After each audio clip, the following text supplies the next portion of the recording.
posé de problème, mais je continue pourtant de le faire.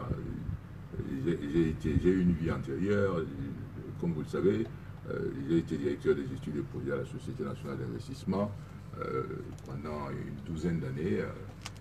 J'ai construit des projets au Cameroun, le Hilton, le chantier naval, les eaux minérales, et ainsi de suite. Ensuite, j'ai démissionné de la SNI à 39 ans. Et après, j'ai créé un cabinet de consulting international, j'ai écrit des bouquins, j'ai fait tout ça, j'ai conseillé le gouvernement dans plus de 25 pays d'Afrique et des Caraïbes.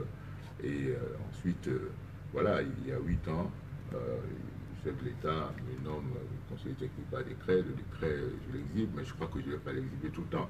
Parce que je l'ai déjà fait 2 fois à la télévision, je crois que c'est largement suffisant.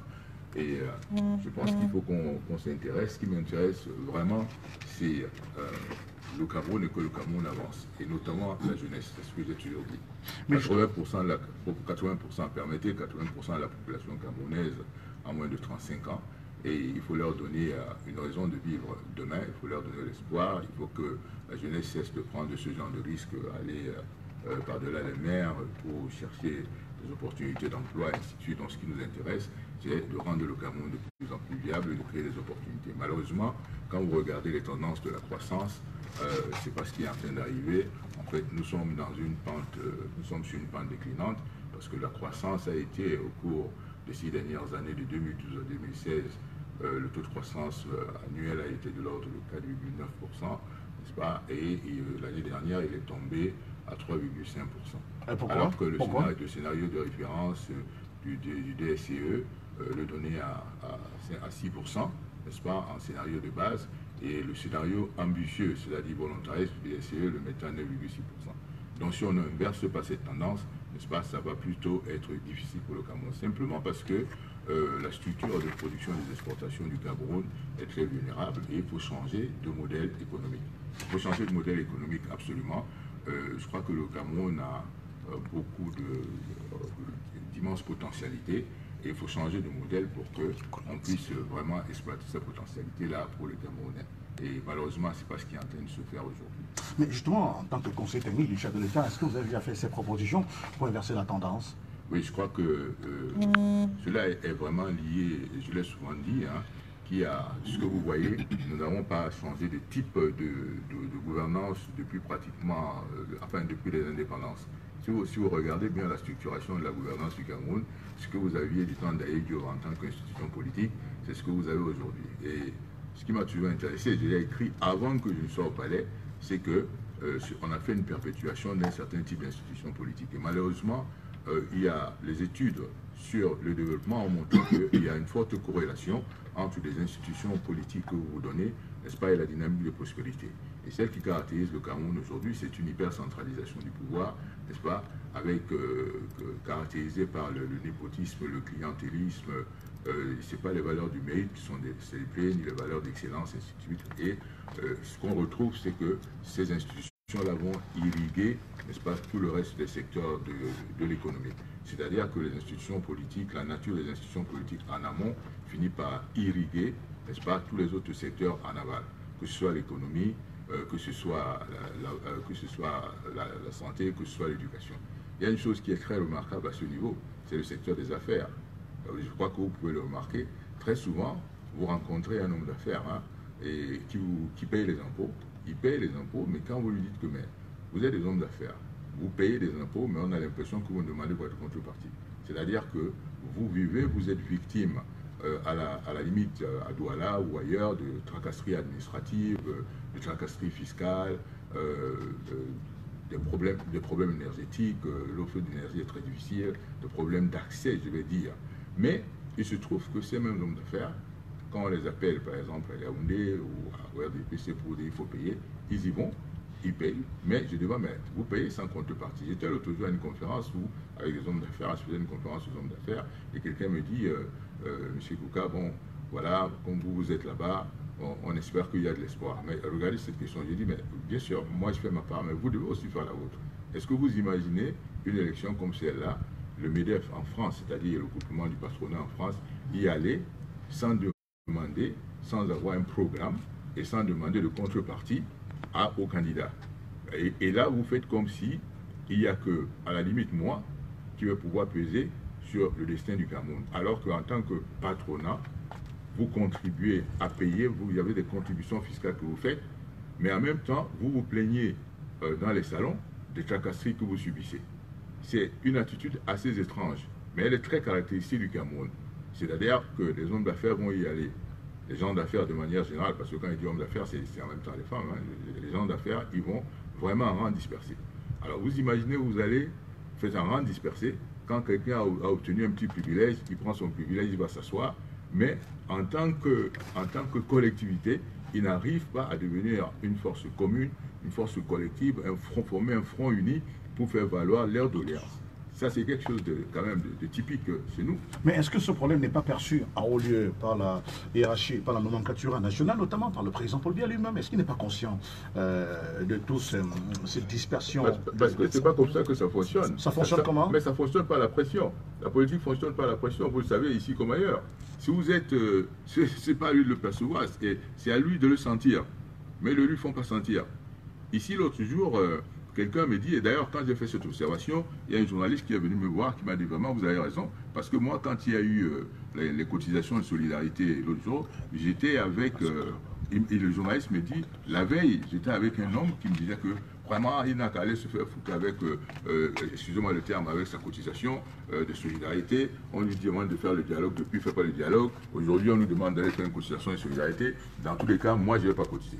Et le journaliste me dit, mais le lendemain, j'étais étonné de voir que ce monsieur était en train de participer pour 15 millions de francs CFA. C'est lui qui disait la veille. Alors, à ce moment, comment Paul Biya va savoir qu'il y a quelque chose qui ne va pas? Puisque vous lui dites que tout va bien, y compris les hommes d'affaires. C'est ça qu'il y a d'extraordinaire. Vous voyez ce que je veux dire? Oui, parce que vous me posez la question, mais est-ce que le président ne sait pas? Comment il va le savoir? Il peut le savoir que le jour où ces hommes d'affaires auraient dit que non, on ne le fait pas. Mais pourtant, on dit que le président c'est l'homme le mieux renseigné du Cameroun. Mais ce n'est pas comme ça que ça fonctionne. Ça fonctionne comment? Mais ça fonctionne par la pression. Mais la politique fonctionne par la pression. Il faut faire pression, mais vous ne pouvez pas. Et surtout un groupe comme celui-là, je vous dis, un groupe qui contribue financièrement et qui ne demande pas de contrepartie pour améliorer, n'est-ce pas, le sort des affaires, la compétitivité des entreprises. C'est comme si les journalistes étaient en train de subir, je ne sais pas, les vicissitudes d'un système et qui n'arrivaient pas à se mettre ensemble comme collectivité, mais au Cameroun, pour faire pression. Par exemple, si vous dites aujourd'hui, si toutes les radios, disons que les radios ont un problème, disons que si les radios avaient un problème commun, oui, et que toutes les radios décident de ne plus émettre, vous voyez ce que je veux dire? Oui. Toutes les radios disent, ok, vraiment ça suffit. Nous, on est en train de subir, n'est-ce pas, telle pression, telle vicissitude, et ainsi de suite. Nous avons décidé de ne pas émettre. En n'émettant pas, les populations seront en mal. Et ça va commencer à poser un problème. Vous voyez ce que je veux dire? Oui. Parce que dans une société, quand vous n'avez plus d'informations, ça va commencer à être difficile. Et là, il y aura un malaise. Et là, les gouvernants sont obligés de prendre ce problème en compte à travers cette pression. Mais si vous passez le temps à dire que ça marche, et ça marche, et vous voyez moi ma situation, c'est de dire que je suis dedans, je suis le conseiller du chef, et de dire ouvertement que non, ça ne va pas. Je peux vous assurer que il est obligé quand même de se dire non, c'est mon conseiller qui est en train de le dire, que là il y a un malaise. Et il est obligé de s'arrêter d'une manière ou d'une autre. Mais justement, je pose des questions. Mais justement, vous avez parlé un instant des gens qui ont leur privilège et qui les prennent pour aller s'asseoir. Mais vous êtes un conseiller quand même atypique, un conseiller assez particulier, avec une liberté de ton à nul autre pareil. Est-ce que vous n'agacez pas un peu le CRAI? Mais est-ce que c'est l'agacement du CRAI qui compte pour moi ou bien l'intérêt général? Je suis conseiller d'un chef d'État, donc j'ai dit conseiller d'un chef d'État. C'est-à-dire quelqu'un qui est à la tête d'un État, et je connais les missions de l'État. Les missions de l'État, premièrement, assurer la sécurité des citoyens, assurer la sécurité du territoire, créer des conditions économiques pour améliorer les conditions de vie des populations. Donc, comme je conseille un chef d'État, je ne peux me situer que par rapport à ces missions-là. Vous voyez? Bon, je vais vous dire une chose également, je ne suis pas fonctionnaire. Je ne suis pas fonctionnaire, je suis libre de mes mouvements. J'y suis allé il y a 8 ans, sinon, je vous ai fait mon parcours tout à l'heure en disant, je n'ai pas de chaîne.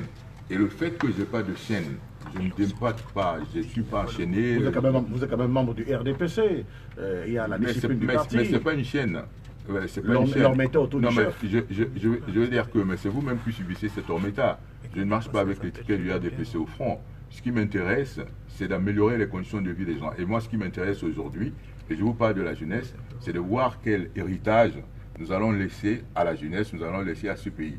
Ce n'est pas le fait d'être membre du RDPC à maintenant, de tout ce que j'ai vu comme conseil de par le monde, comme pays de par le monde, que ce soit en Asie, que ce soit en Amérique latine, que ce soit en Europe, c'est d'amener cela, tout cela, pour les avancées du Cameroun.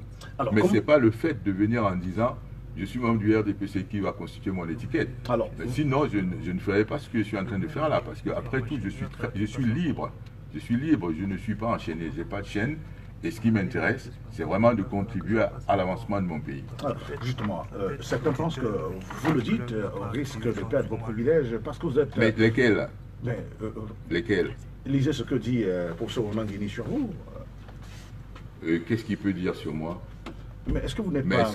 qu'est-ce qu'il peut dire sur moi que j'ai quel privilège? On a voulu me donner par exemple une maison de fonction, mais j'ai dit non, j'en veux pas, je reste chez moi. Pourquoi? Mais parce que je veux être libre. Et on a voulu me donner une indemnité de logement, j'ai dit j'en prends pas parce que je veux être libre. Vous voyez ce que je veux dire? Parce que seul un homme libre peut s'exprimer librement, il peut se développer, il peut s'émanciper, c'est cela. Et Ronan Guini dit de vous que vous êtes dans une stratégie de positionnement en faveur d'un candidat. On peut savoir lequel? Mais en fait, c'est son point de vue. C'est position enfin, je vais dire position stratégique de positionnement en faveur d'un candidat. Bon, ce qui est clair, c'est que j'ai dit dans cette interview de Jeune Afrique que j'ai faite que je vais m'exprimer à un moment donné en faveur d'un candidat. Mais que par contre, je n'apporterai pas mon soutien au président de la République parce que, comme j'ai déjà expliqué, c'est un peu comme une affaire de famille. Il y a deux clans au sein, n'est-ce pas? Il y a deux clans au sein de la famille. Donc je parle de la famille du RDPC si vous voulez. Oui. Il y a un clan qui tient à ce que le président de la République se représente. Et vous voyez les difficultés aujourd'hui à cet âge. Il a passé déjà 50 ans de sa vie au service public. Il mérite de se reposer. Ça, c'est ce que dit mon clan. N'est-ce pas? Qu'il mérite de se reposer, qu'il mérite d'aller vraiment à cet âge-là. Il a rendu de bons et loyaux services à notre pays. Et il y a l'autre camp, en fait, qui veut qu'il se représente. En fait, il est pour eux comme un agneau sacrificiel, n'est-ce pas? C'est l'agneau expiatoire, c'est le rempart pour tout ce qu'ils ont pu faire. Et je crois que ce camp est en train de forcer le président à se représenter davantage pour ses propres intérêts et beaucoup moins, et à la limite pas du tout, pour l'intérêt général, pour l'intérêt de la jeunesse. Parce que tel que je viens de vous décrire les choses aujourd'hui, la pente déclinante des affaires, si on veut vraiment relancer, on a besoin de s'y mettre. Parce que voyez-vous, le monde, comme j'ai d'habitude de le dire, le monde va très vite et le Cameroun va lentement. Et nous avons besoin maintenant de mettre en place des dynamiques d'énergie, des dynamiques pour transformer complètement le Cameroun. Vous qui vivez à Douala, regardez les problèmes que vous avez au niveau des transports. Regardez les problèmes que vous avez au niveau de l'offre d'énergie. Regardez les problèmes que vous avez, et il y a plus, avec les dynamiques démographique et d'urbanisation, il y a aujourd'hui plus de 50% de la population camerounaise qui vit en ville. Vous voyez? Et essentiellement jeune. Et à cette population, il faut donner des opportunités d'emploi. Et à cette population, il faut donner des logements. À cette population, il faut donner l'accès aux services d'infrastructure de base. L'eau, l'électricité, les services d'assainissement, et ainsi de suite.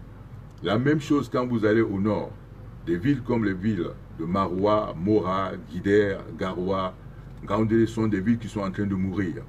Quand vous allez à Monatélé ou à Obala, vous voyez là-dedans des gens qui travaillent très dur, en pays étonne. Vous voyez à Monatélé ou à Obala, vous voyez des gens qui travaillent très très dur, qui sont durs à la tâche, qui essayent des agriculteurs qui essayent de travailler péniblement dans des conditions difficiles, n'est-ce pas? Il faut leur donner en fait la contrepartie de leur travail. Il faut organiser ce pays-là différemment. Quand vous allez à l'ouest, que vous êtes par exemple à tel hôtel, vous voyez des gens qui se lèvent à 4 h du matin, qui travaillent péniblement. Et vous vous posez la question, comment les gens peuvent se lever à 4 heures du matin et se retrouver à vivre dans une ville qui est aussi désorganisée, désurbanisée, et ainsi de suite. La même chose pour Bamenda, et c'est ça le scénario de nos villes. Or, il se trouve que dans ma thèse, et qui n'est pas ma thèse, qui est en fait le résultat d'observation, si vous organisez la dynamique, l'architecture institutionnelle de ce pays de manière qui est une plus grande régionalisation, une autonomisation et des régions et des communes, parce que c'est dans les communes à la base que le développement doit se produire, de manière que ceux qui sont élus par des électeurs soient responsables devant ces électeurs et que les électeurs soient beaucoup plus impliqués dans leur processus de développement. Les électeurs participent davantage dans leur processus de développement. Et c'est ce que je vous ai dit tout à l'heure, que la dynamique de prospérité qui s'est produite dans des pays, on pouvait faire la comparaison entre les pays qui étaient comme les nôtres, où vous aviez au niveau des institutions politiques des gens qui étaient nommés sans être responsables devant les électeurs, n'est-ce pas? Il y avait des incitations par rapport au développement qui étaient comme des incitations négatives. Vous voyez? Et vous n'aviez pas de développement. Et par contre, des villes, des pays qui étaient organisés de manière plus démocratique, n'est-ce pas, où il y avait élection et les dirigeants étaient responsables devant les électeurs, on voyait le développement se faire. Ce n'est pas un problème de culture. Et on voit les pays, regardez la Corée du Nord et regardez la Corée du Sud. Vous voyez? Regardez la différence de développement. Et posez-vous la question, c'est les mêmes peuples, c'est la même langue, c'est la même culture. Qu'est-ce qui fait au fond la différence de développement? La seule dénominateur que vous allez voir, qui fait la variable que vous allez voir, qui est la variable qui différencie les gens, c'est simplement le type d'organisation politique que vous avez. Regardez autrefois l'Allemagne de l'Est et l'Allemagne de l'Ouest. Il y avait une différence de développement. C'est le même peuple, c'est la même langue. La seule chose qu'il y avait de différent, n'est-ce pas, c'était l'organisation, la différence au niveau de l'organisation des institutions politiques. C'est la même chose que vous observez dans une ville qui est au Mexique, qui s'appelle Nogales, et en Arizona, et vous avez du côté américain les mêmes peuples. Et donc vous avez Nogales du côté du Mexique et Nogales du côté des États-Unis. Et vous voyez la différence de développement. Ce qui se passe au niveau des États-Unis, où vous avez une espèce d'effervescence de développement, c'est que là-bas, du côté américain, ces populations peuvent élire leurs dirigeants. Les dirigeants sont responsables devant elles, et tous les 4 ans, tous les 3 ans, tous les 5 ans, ils ont à revenir devant les populations. Et si les populations ne sont pas satisfaites, mais elles vont s'en débarrasser. Alors que de l'autre côté du Mexique, pendant très longtemps, les dirigeants, on était dans des espèces de système monolithique, vous voyez, où les dirigeants n'étaient pas élus.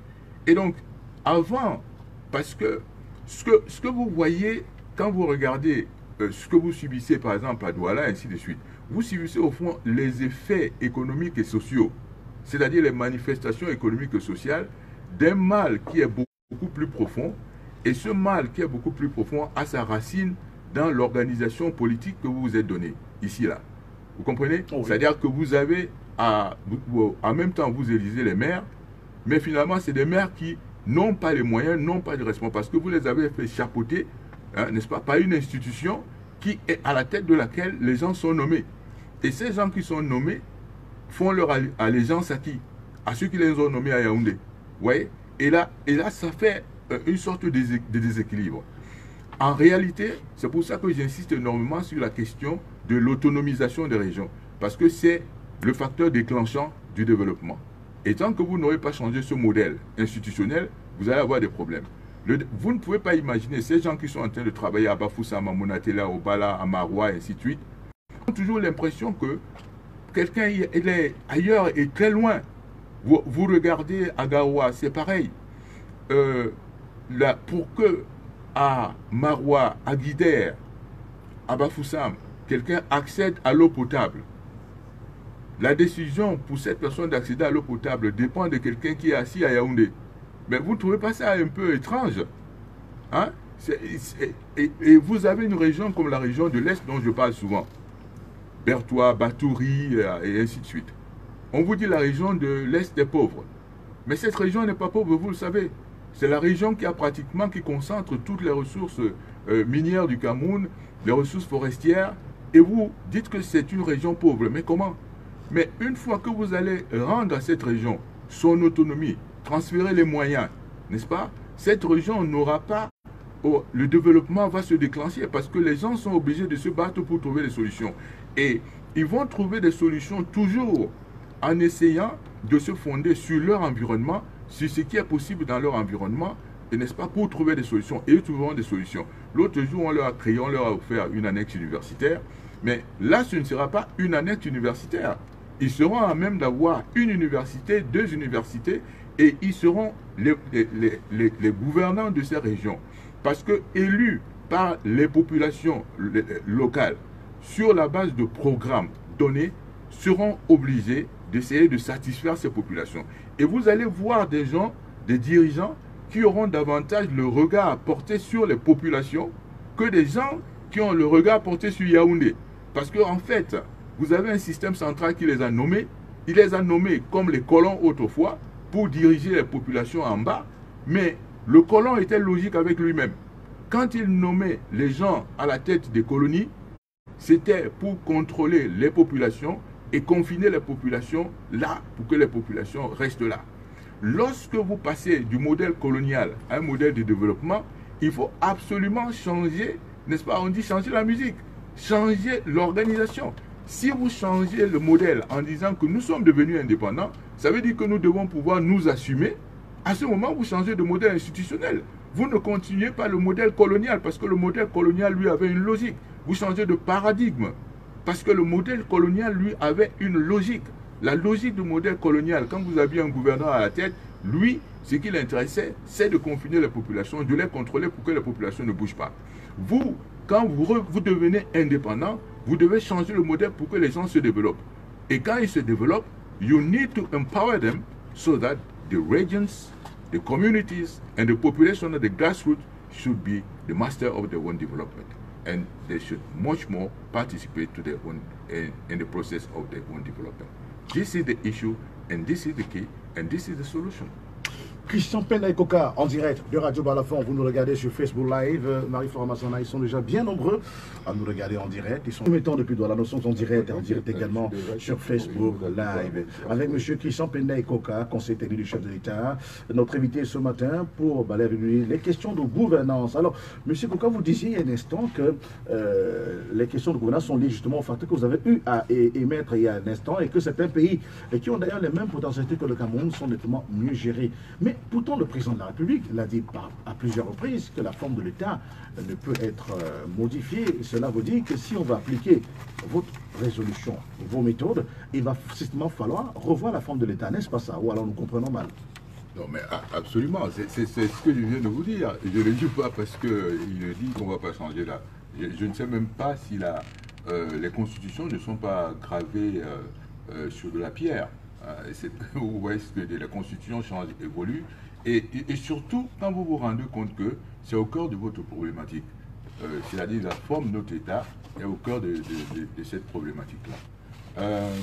Ce que vous voyez, même la crise anglophone, n'est-ce pas, dans le modèle que je vous donne, même la crise anglophone, je crois qu'elle n'aurait pas émergé. Parce que, en fait, dans ce modèle d'autonomisation des régions, plein de problèmes qu'on a vus n'auraient pas ressurgi parce que ces problèmes auraient trouvé leur solution localement. Vous voyez, ces problèmes auraient... Si vous vous souvenez, ça a commencé par les enseignants, ainsi de suite, puis l'escalade, hein, ça a escaladé comme ça. Mais si vous regardez la forme de l'État que je vous propose, c'est-à-dire une véritable autonomisation des régions, les régions prenant leurs problèmes en charge, les populations prenant leurs problèmes en charge, automatiquement, ça n'aurait pas émergé. Mais pourtant, et en fait, pourtant le président Biya a créé des régions depuis quelque temps. Non, c'est pas. Non, mais ces régions ne sont pas. Mais vous voyez, dans le modèle que je donne, ces régions ne sont pas autonomes. Vous créez des régions, vous nommez les gouverneurs. Vous nommez les gouverneurs. Ce n'est pas la population qui élise les gouverneurs. Je vous ai dit tout à l'heure, vous faites des régions, vous faites des communes. À la tête de ces régions, ce sont les dirigeants qui sont élus et qui auront à rendre compte aux populations. Mais les gouverneurs que vous avez aujourd'hui rendent compte à qui? Ils reçoivent en fait, leur allégeance est vis-à-vis de ce qu'ils les ont nommés. Je vous dis, c'est extrêmement important de changer de paradigme parce qu'à la tête des régions, à la tête des communes où se passe le développement, n'est-ce pas, doivent être des dirigeants qui sont élus et qui auront à revoir les élections de manière périodique et les électeurs vont les juger. Parce que c'est comme ça que le développement s'est passé. Je viens de vous donner le cas des mêmes peuples, des gens qui parlent la même langue, la même culture, que ce qui les a différenciés, comme la Corée du Nord, la Corée du Sud, l'Allemagne de l'Est, l'Allemagne de l'Est, c'était vraiment, c'était les institutions. Les gens pensent que si le Cameroun rencontre des difficultés dans son émergence, dans sa croissance, dans son développement et l'épanouissement de ses populations, c'est dû certainement à des facteurs extérieurs, notamment les différentes crises économiques, la conjoncture internationale, le coût du brut du baril, les coûts d'exportation et même les APE. Mais si tant est que le président Biya est conscient que les Camerounais peuvent être mieux gouvernés, mieux dirigés, peuvent être bien plus heureux, on peut mieux se développer par la régionalisation. Pourquoi ne met-il pas ça en place si ça donnera du bonheur à ces populations? En tout cas, j'espère que lorsque j'aurai expliqué ça aux populations, elles comprendront que le 7 octobre, il faudra qu'elles s'expriment par ceux qui auront ces propositions-là, parce que qui mettront en avant ce genre de propositions. Parce que le fait tout le temps de dire que ça ne va pas, y compris vous-même, ici au studio, hein, une dame et vous-même, nous les hommes et les femmes, si chaque fois que nous avons un problème, nous voyons toujours les causes extérieures, les causes externes, nous ne résoudrons jamais nos problèmes. Vous voyez ce que je veux dire? Les pays qui sont développés, par exemple en Asie, le Japon n'a pas de ressources minières. Et pourtant, le Japon s'est développé. Il n'a pas de ressources minières. Mais vous voyez ce que je veux dire? Et les gens ont trouvé leur solution. C'est pour ça que je dis dans Agir, est-ce que cela ne pénalise pas d'autres régions? Mais le Japon s'est développé au point où, que vous voyez là, ils n'ont pas de ressources naturelles. Mais c'est ce que vous faites de vos ressources. Et la première des ressources, c'est vous-même. La première des ressources, c'est la ressource humaine. Mais dans le modèle que vous avez, les ressources humaines sont vraiment inutilisées. Les ressources humaines sont à la limite ignorées. Dans le modèle dont je parle, vous êtes obligé de regarder l'homme. Vous êtes obligé en fait de vous dire que mais, la première des ressources que j'ai ici, c'est les ressources humaines, c'est ce que j'ai avec moi. Et il faut pouvoir les utiliser mieux. Et dans ce cas, M. Koka, dites-nous, est-ce qu'il n'est pas bon, ce type de projet, de l'inclure dans un programme politique? Vous êtes du RDPC, bon, peut-être là-bas, vous avez du mal à implémenter ces belles réflexions, mais pourquoi ne pas tenter l'aventure dans un autre parti politique? Il y en a 7 en compétition à 8 contre le président Biya, il y en a 8 en compétition électorale pour la présidence. Pourquoi ne pas imposer ces partis et faire valoir justement ces réflexions qui pourraient apporter un changement significatif dans le quotidien des Camerounais?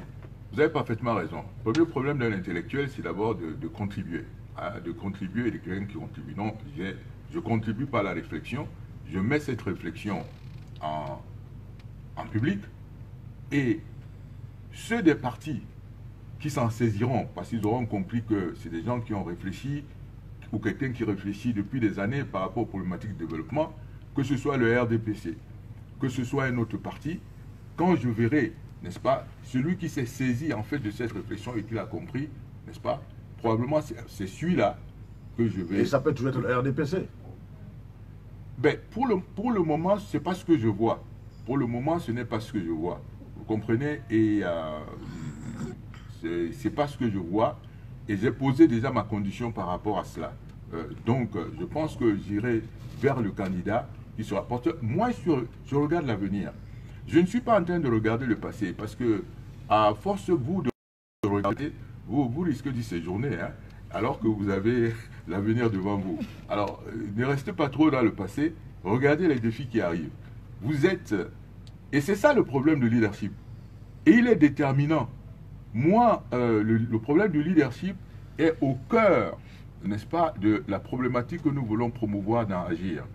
Un leader doit regarder devant, il doit anticiper, il doit être proactif, il doit avoir envie de changer le cours des événements.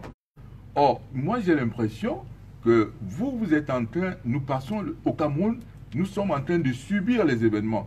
Vous-même, vous regardez au niveau des technologies, regardez comment ça va vite. Regardez comment vous avez eu des opérateurs de téléphonie mobile qui avaient en fait des licences de téléphonie mobile. Et à un moment donné, c'est devenu des opérateurs financiers. Et en l'absence de toute législation, parce que vous n'avez pas été proactif, vous n'avez pas anticipé, n'est-ce pas? Ces opérateurs de téléphonie mobile ont, n'est-ce pas, envahi le secteur de la téléphonie mobile, mais c'était au détriment, par exemple, des PME camerounaises qui étaient dans ce secteur-là. Parce que le leader doit anticiper, le leadership doit anticiper, doit être proactif, doit regarder ce qui va devant. Nous, au Cameroun, nous avons la chance d'être à la charnière du golfe de Guinée. Et en fait, d'être à la fois, sans le dire, dans la CEDEAO et dans la CEEAC.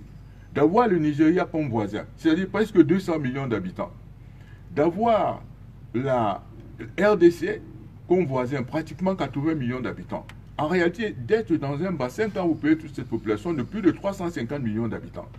Mais comme leadership, il suffit de rêver, il suffit de dire « je veux que le Cameroun soit une plaque tournante dans cette région pour que, à tout moment, n'est-ce pas, les multinationales, parce que j'aurais créé les conditions infrastructurelles, les conditions institutionnelles, les conditions réglementaires pour que ces multinationales construisent leurs sièges régionaux au Cameroun et qu'à partir du Cameroun, parce que d'ici, vous faites 1 heure pour aller à Lagos, n'est-ce pas? D'ici, vous faites 1h15 pour vous êtes à Kinshasa par vol, n'est-ce pas?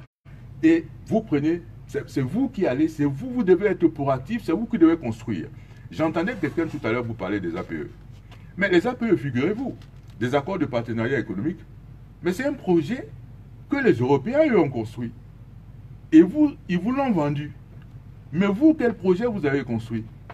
Mais vous avez le Nigeria voisin, 200 millions d'habitants. Mais si vous faites un projet de partenariat économique avec le Nigeria, n'est-ce pas? Automatiquement, en créant par exemple une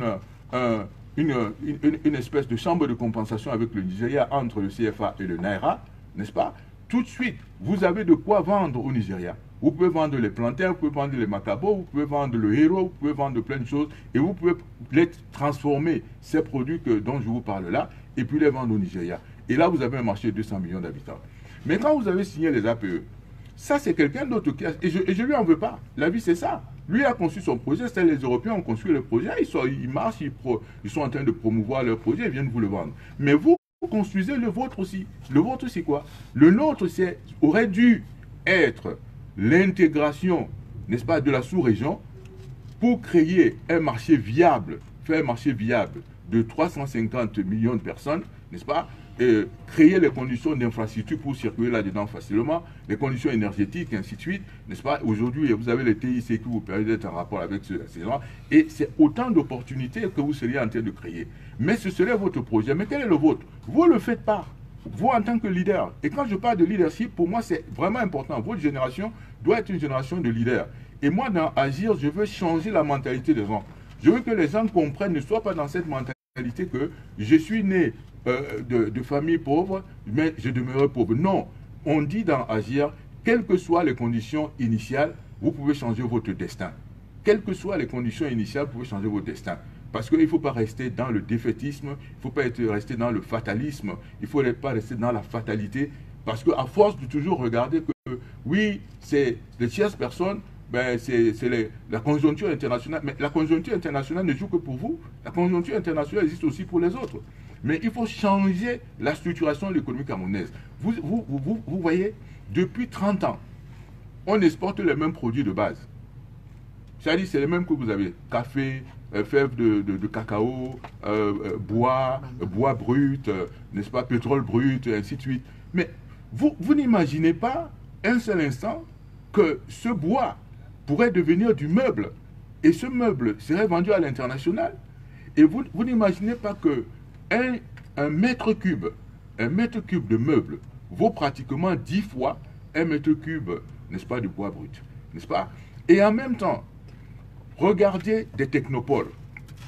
Vous avez aujourd'hui, dans chacune de nos régions, si vous faites des technopoles quelque part, un peu comme qu'il y a à Silicon Mountain. Silicon Mountain, oui. N'est-ce pas? Oui. Ça, c'est les intelligences qui jouent. Et ces gens sont en fait, les jeunes gens que moi j'ai rencontrés là-bas, ou qui viennent me voir, n'est-ce pas, sont en train de faire des choses extraordinaires. Que ce soit parce que c'est des industries des réseaux. Étant donné qu'il y a Internet, et demain blockchain, n'est-ce pas, ils travaillent pour des entreprises extérieures. Ah bon. C'est-à-dire, mais bien entendu, parce que la plupart de ces jeunes gens, de ces entreprises, si je veux dire des startups, ont des commandes de l'extérieur et font des programmes pour des gens qui sont installés à l'extérieur. Donc, en fait, ils sont en train de faire de l'exportation. Il faut créer des conditions pour les promouvoir. Mais qu'est-ce que vous avez fait? Vous avez coupé Internet. Vous voyez ce que je veux dire? Oui. En fait, c'est parce que vous n'avez pas compris, c'est un peu comme du tourisme. Quand quelqu'un vient faire du tourisme au Cameroun, vous êtes en train de faire de l'exportation. C'est pour ça que, par exemple, un pays comme la France est le premier pays touristique, parce que les gens vont en France pour dépenser de l'argent. Et là, vous avez à Silicon Mountain, vous pouvez avoir Bamenda Silicon Mountain, et ainsi de suite, et des régions extraordinaires. Vous allez aujourd'hui en Thaïlande, vous allez voir la région de Chiang Mai, où les conditions sont intéressantes, les gens viennent en même temps pour faire du tourisme.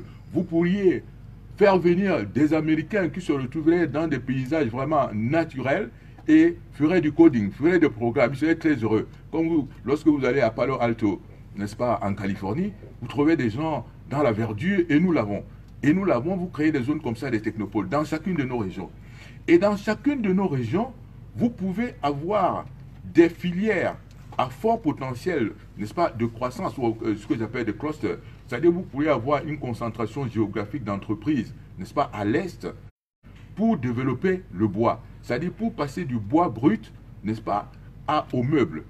Mais il faut créer des conditions pour que Ikea, par exemple, vienne et qui s'installe à l'est. Et une fois installé à l'est, il y a toute la région là et fait du bois avec les essences nobles, le transforme ainsi. Et vous avez de la difficulté à attirer les investisseurs étrangers. Et vous comprenez que la Chine, dès qu'elle s'est libéralisée, elle s'est ouverte, elle recevait 60 milliards de dollars d'investissements directs étrangers chaque année. Et c'est au contact de ces investisseurs que vous avez des transferts de technologie, des transferts de savoir-faire, l'argent, les capitaux arrivent, n'est-ce pas? Et ça provoque le développement. Tout à l'heure, j'entendais un reportage sur le fer de Mbalam. Ah oui. Et il se trouve malheureusement que, voilà, 8 milliards et demi de dollars, le projet n'arrive pas à décoller. N'est-ce pas? Parce que, au fond, ce qu'on a chez nous, et c'est pour ça que je dis souvent la charrue avant le bœuf, parce que le port de Kribi, en fait, devait être ce port minéralier où on aurait pu trouver un terminal minéralier et tout ça. Malheureusement, ça, c'est devenu être une charrue avant le bœuf parce que ces projets ne sont pas développés. Quand je parle du fer de Mbalam, c'est la même chose pour Géovic, c'est-à-dire que qui devait faire le cobalt, le nickel, et ainsi de suite. Vous voyez? Mais vous oubliez l'autre grand projet de Rio Tinto Alcan, n'est-ce pas? Le grand géant minier qui devait faire une usine de 1 million de tonnes d'aluminium à Kribi, mais pour faire une usine de 1 million de tonnes d'aluminium, il fallait avoir à peu près 3 à 4 millions de tonnes d'alumine, et vous savez que l'électrolyse d'alumine est vraiment énergivore. Et donc, il fallait construire, c'était ça un projet, 2 barrages hydroélectriques de 1100 MW chacun à Grand Godi, à Sombengue, donc ça devait bouger. Ces gens sont partis. Partent pourquoi? Parce que vous ne présentez pas toujours des conditions de sécurité pour pouvoir attirer ces investisseurs. Or, tout cela dépend du leadership. Et vous n'arrivez pas, parce que vous êtes toujours en train de célébrer et de dire que tout est beau. Tout n'est pas beau. Et moi, je ne peux pas passer mon temps en étant conseil. Si je suis conseil, c'est d'abord dire que ça, quand ça ne va pas, il faut le dire. Je ne suis pas courtisan, je n'ai pas un rôle de... On ne m'a pas nommé courtisan technique. Je suis conseiller technique. Je ne suis pas courtisan technique. Vous comprenez? Oui. Voilà. Si j'avais été courtisan technique, là, si j'ai vous me verrez chaque jour avec des notes pour célébrer. Mais je suis conseiller technique. Ça veut dire que quand je regarde quelque chose, quand ça ne va pas, pour l'intérêt du pays, n'est-ce pas, je dis que ça ne va pas et il faut changer quelque chose. C'est vrai que quand vous voyez le C, là, le C, c'est le même C, hein, c'est courtisan et c'est conseiller. Mais bon, je tiens à préciser que peut-être que c'est moi qui ai mal lu, mais c'est quand même conseiller technique, ce n'était pas courtisan technique. Donc, oui. Maintenant, cette question de leadership est extrêmement importante, mais extrêmement importante, elle est au cœur du débat. C'est pas pour rien que lead, to lead, c'est conduire. Oui. Et la question de leadership est importante. C'est le leader qui a la vision. C'est lui qui a la vision et il propose sa vision aux populations, il construit des projets, il suit ces projets. Quand la question des APE s'est posée, Les gens ont commencé à s'exciter là-dessus. Effectivement, mais les Européens ont fait leur projet. Moi, je ne leur en veux pas. Ils ont fait leur projet de partenariat économique. Mais quel est le vôtre? Le nôtre devait être d'approfondir l'intégration régionale, n'est-ce pas? De dire, par exemple, que si vous voulez aller au Nigeria, il y a des vols absolument. Vous partez de Douala, vous prenez le vol pour aller au Nigeria, c'est 1 heure, vous revenez dans la soirée, vous avez discuté avec les hommes d'affaires là-bas, vous avez fait des opportunités. Pour aller à Kinshasa, ça vous prend 1 heure. Vous savez, j'ai travaillé dans le cadre de ma seconde vie, c'est-à-dire après la SNI, comme je suis devenu consultant international, parce que mon bureau d'études que j'ai créé à l'époque, Business Development Service, qui est toujours là, faisait du consulting international. Je me souviens que j'ai une mission qui doit m'amener à vivre à Kinshasa pendant 3 ans. C'est-à-dire de 95 à 97 jusqu'à ce que Mobutu s'en aille. Et je devais faire un schéma de développement industriel pour ce pays-là. Et donc, c'était l'Organisation des Nations Unies pour le développement industriel. Ces gens, ils sont basés à Vienne. Eux, ils voulaient que j'aie séjourné là-bas pendant 3 ans. Parce qu'ils ne voyaient pas, en fait, la géographie du pays. Puis je leur dis que non, moi, je ne peux pas séjourner là-bas pendant 3 ans. Parce qu'en fait, à l'époque, Cameroun Airlines volait. Et je dis que je vais aller lancer le projet pendant 2 à 3 mois. J'installerai mes équipes là-bas. Et je pourrai visiter le pays 1 fois par mois pour faire le point. Ils me demandent comment ça. Je leur dis, mais Douala Kinshasa, ça en fait 1 heure de vol. Ils me disent, ah bon? J'ai dit oui. Et vous faites des économies d'ailleurs, parce que je ne serais pas obligé de séjourner là-bas pendant 3 ans à l'hôtel et ainsi de suite. Enfin, ouais, ce que je veux dire. En fait, ils ne voyaient pas. Parce qu'en réalité, c'est cela. Pour aller au Gabon, pour vous, ça devient la croix et la bannière. Alors que vous devez pouvoir aller au Gabon le matin et revenir dans l'après-midi, régler un problème là-bas. Et que lorsqu'on enlève toutes ces tracasseries de papier et ainsi de suite, n'est-ce pas, les choses se font plus facilement. Mais ça, c'est un projet qui est d'abord un projet politique, parce que vous avez une vision, et vous voyez le leader être en train de bouger, d'aller vers ses pairs, de discuter de ce projet, pour qu'il y ait intégration, et vous allez avoir beaucoup plus d'opportunités que vous ne les avez aujourd'hui. Et si vous êtes dans cette régionalisation dont je parle, vous allez imaginer que le gars qui a par exemple un projet, parce que je vois des gens qui viennent avec des projets d'adduction d'eau avec différentes technologies, ils sont tout le temps obligés d'aller à Yaoundé. Vous voyez ce que je veux dire? Oui. Ils doivent être reçus par quelqu'un qui ne les reçoit pas. Mais imaginez que c'est au niveau des communes que se résolvent les problèmes d'adduction d'eau. Vous venez de multiplier les opportunités par les 350 communes qu'on peut avoir. Et parce que les gens ne sont plus obligés d'aller à Yaoundé pour ce problème. Je peux aller à Bertois, vous pouvez vendre à Edea, vous pouvez aller en Konsamba, vous pouvez aller à Bafoussam, parce que c'est à tous ces endroits-là se prennent des décisions pour les adductions d'eau. Vous voyez? Et ça, vous multipliez automatiquement les opportunités. Dans le cas de la régionalisation, pareil. Il y a l'histoire du barrage de Mentium, le barrage hydroélectrique de Mentium. Le projet est là depuis plus de 20 ans. Il n'arrive pas à se développer. Pourquoi? Mais le projet de barrage dépend de Yaoundé. Si vous changez cette configuration, que le barrage, la construction des barrages, soit du ressort des régions, vous comprendrez que la problématique du barrage de l'Agdo à Garoua va se résoudre avec la région du Nord. La problématique du barrage de Mentium va se résoudre avec la région du Nord-Ouest. Et peut-être même que la région du Nord-Ouest va collaborer avec la région de l'Ouest pour ce barrage-là. Vous imaginez que la route entre Bafoussam et Bamenda, si ces 2 régions qui sont voisines avaient les compétences pour faire cette route, c'est quand je dis compétences, ça veut dire en même temps compétences constitutionnelles, en plus les moyens financiers, parce que chacune de ces régions a quand même une base de recettes fiscales connue qui va être pérenne. Mais ce n'est pas cette route que vous avez, qui n'en est même pas une. C'est une autoroute que vous auriez à cet endroit-là, qui aurait déjà stimulé le développement à cet endroit-là. La même chose se ferait pour l'ensemble des autres régions. Figurez-vous que quand vous regardez la côte, vous avez cette conurbation portuaire, que vous partez de Limbe, Tiko, Douala, et un peu plus au sud de Kribi, vous avez cette conurbation. Quand une marchandise peut, à Limbe, pour en eau profonde, hein, oui. Une marchandise peut être débarquée à Limbe, et cette marchandise peut valoir à la fois pour le Nigeria, mais également pour le Cameroun. Vous comprenez? Oui. Une fois qu'elle est déchargée là-bas, une partie peut directement aller au Nigeria, ça crée de l'activité, et une partie vient vers Douala. Et en même temps, là où vous voyez le problème de leadership, c'est ce que vous ne comprenez pas, que vous avez pu créer un chantier naval, et que ce chantier naval, à un moment donné, soit dans de pires difficultés, alors que les besoins sont là. Les besoins sont là pour la réparation navale, les besoins sont là pour la maintenance industrielle maritime, les besoins sont là, et le chantier naval est en difficulté.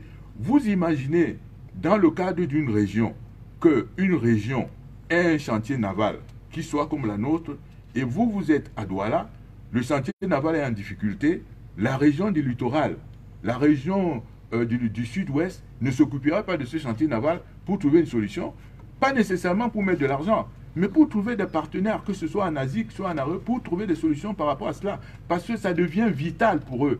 Mais ce n'est pas vital nécessairement pour celui qui est assis à Yaoundé, mais c'est vital pour vous.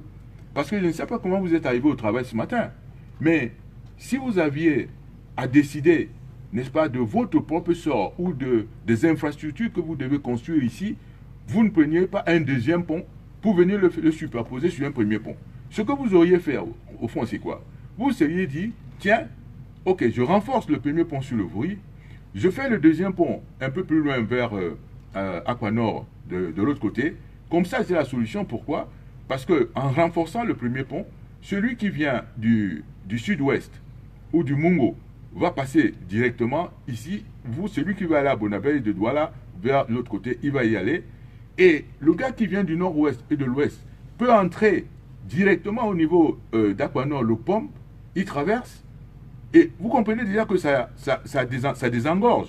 Hein? Oui. Voilà. Mais en même temps, vous auriez pu voir que, mais ce n'est pas simplement une seule solution. Vous auriez des ferryboats.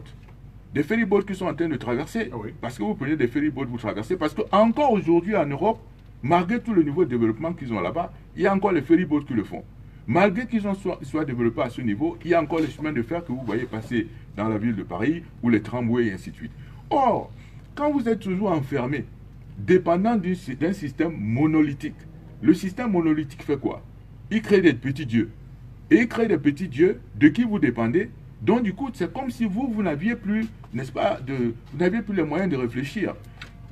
Traverser le Vouri pourrait se faire par le ferryboat, pourrait se faire par le train, pourrait se faire par 2, 3 ponts, et parce que les gens seraient en train de s'occuper de leur développement, en même temps que vous auriez une espèce de voie rapide au bord du fleuve, partant de Bonandio, directement jusqu'à Aquanor, à Makepe et ainsi de suite. Mais c'est des solutions qui se trouvent beaucoup plus facilement quand les gens, n'est-ce pas, sont obligés de regarder les populations et que les décisions sont obligées de se prendre sur place. Ah, justement. Allez, on comprendra pourquoi le mouvement agit dans un instant. Beaucoup nous sont en train de nous écrire, veulent adhérer à ce mouvement.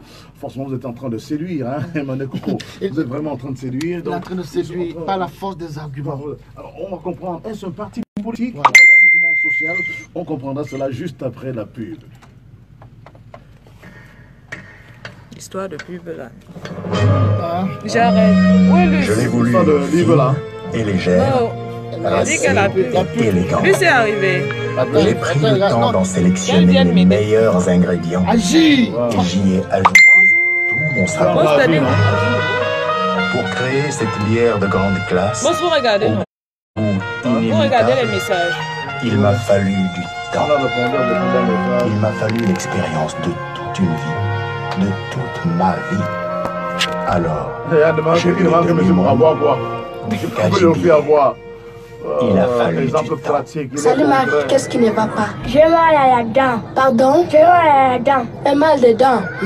C'est mauvais. Ça veut dire que vous avez un trou dans la dent parce que vous ne vous êtes pas brossé les dents avec du dentifrice. Que voulais-tu dire? Ma mère dit que vous devez vous brosser avec les dentifrices Colgate 2 fois par jour. Ils sont maintenant dans un petit sachet de 12 grammes et à 100 francs. Tout le monde peut sourire à ce sujet.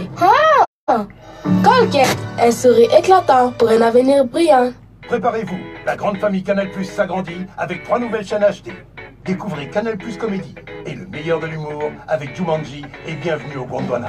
Canal+ Action pour les plus grands films d'action avec la trilogie du flic de Beverly Hills. Et enfin, Canal Plus Sport, avec toutes les émissions spécialisées dans le Canal Football Club ou encore Talent d'Afrique. Attends, alors en septembre, la famille Canal Plus accueille 3 nouvelles chaînes pour vous proposer une expérience encore plus riche et toujours en HD.